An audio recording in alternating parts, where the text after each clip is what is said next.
create a survey post-event, again, I tie this all back to this euphoric feeling. People are so happy. They're not lying on the survey. They loved every second of it. Mm-hmm. But it's not the reality of necessarily how they felt in any given moment during the event and truly what they're looking for, because in that moment, they might not know. Right. However, 3 months later, as they're really reflecting on content, should they have the opportunity to do so, they might think, or it might become apparent to you, there's white space opportunities, a lack of knowledge, further questions that come up that nobody thought about during the event, or they didn't have the opportunity to share those questions because it was just a speaker session. Yeah. This is valuable to tie the content from year 1 to year 2, year 3, etc. Absolutely. And what you're talking about too, Erica, and what I'm hearing is the power of curation. Yes. And it doesn't have to be hard, because if there was ever a time to change, now would be it, because Absolutely. of all of the change that we have gone through these past couple of years in Right. this pandemic, and how it's changed the way we interact and talk and the resources and all of that. But Yes. now is the time. But I'll be honest, I'm seeing a lot of events doing the exact same thing they were doing in 2019, because I know it's just easier for some. It's what you're used to. We're all creatures of habit. Right. It's how we are.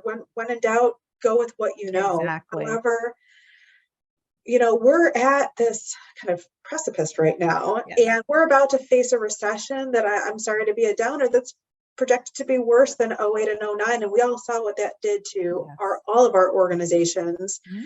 We need to get prepared to do things differently so we don't fall into those same traps. And the beauty that as an event and association strategist, I haven't seen this happen in years. Mm-hmm. There's innovation now, finally hitting our space. Yes. And so there's the tools and ideas and big thinking to help us act differently. Yes, exactly. To help us do things differently. I look at it as, expand your mind, expand your coast. That coast will expand if we do that, but we have to be willing to, and we have to be willing to step out in faith and make mistakes and try something new that very well may take us in a new direction. But that creature of habit is very strong.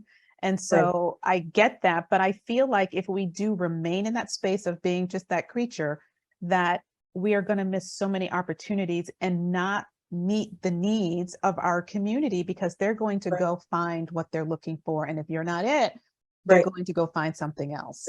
And we're already seeing that in the exhibitor space. And we all know that a major source of revenue comes from the exhibiting sponsors. They're so important. But what exhibiting sponsors are realizing is they need to be able to control content to forge relationships.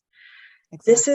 This is the way of modern marketing. It's content marketing. You don't just build relationships anymore by saying, "Hi, I'm Erica." You've got to show value. That's right. And if they don't have the opportunity to do this, not just at your event, but outside of the event, to continue building these relationships, they will, and they are going elsewhere. We've seen this at several shows where major players are literally creating their own virtual events the same days as the actual event, pulling their dollars, eyeballs, and amazing content with them. Exactly. Exactly. It's interesting because there are organizations out here, whether there's associations or just other companies, that do have that model, that one and done. It's their main event that they have each year. It brings in a lot of money. But what happened during the pandemic? They couldn't meet. And so that meant that was their main way to generate revenue. Now, that was a cataclysmic situation, we know, so that was a little bit unique, but still it really exacerbated the detrimental nature of that type of model, because you only had one way to connect and engage with people and to bring in generate revenue. So what we're talking about is how to continue to do that over the course of a year, but not to do it just, as a way to bring in revenue, but truly to meet the needs and have it be meaningful, to the members that are part of your community. And I think with this whole idea of monetization, there's actually a lot to unpack. This might be a whole other. It is. I know. But at a high level, here's the issue. many of the community engagement type of platforms that allow you to extend these relationships are not designed for monetization, because there hasn't been a need in the past, because the way it worked is, you monetized your event, and, like you said, Jennifer, this carried the organization through over the course of the year, and they didn't need to do that. But now we need to diversify our revenue streams and get smarter, because we don't know if business continuity is going to happen every single year anymore. I mean, there's new COVID variants. The recessionary impacts will reduce companies' ability to send people on, to pay for T&E. There's a lot of factors at play. And so what we need to be able to do is think very strategically about, okay, we know we generate the bulk of our revenue from these exhibiting sponsors. What are they looking for? How can we take their goals and tie it back into our goals, come up with a mutually beneficial solution? Exactly.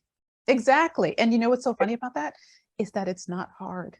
It's not hard. Over the years, I can't tell you how many organizations that I know that have done surveys and, polled people sometimes beforehand, but didn't use the information. And so that's the whole point, is just to find out where people are so that you can meet them where they are. Exactly. And when it comes to the exhibitors, I'm going to share the secret right now. It's super easy. I'm going to save you surveys, save money. Don't do surveys. What your exhibiting sponsors want is the ability to share content outside of their show. And I think event organizers need to take a step back and realize, okay, there are going to be some exhibitors where if I give them the opportunity to share content, they're just going to just try to sell. Right. But there's a big chunk that have learned from being on platforms like LinkedIn that does not work. What works is sharing the latest white paper and adding your perspective to it, adding on to a conversation that's happening with maybe an example or a case study of what they've experienced, or maybe just talking as themselves and what they're going through and maybe what they've learned along the way. And by giving these, exhibiting vendors the opportunity to actually have a voice, then they're going to help engage your community. They're going to spend more. They're going to encourage your other attendees to spend more because they're going to be engaged.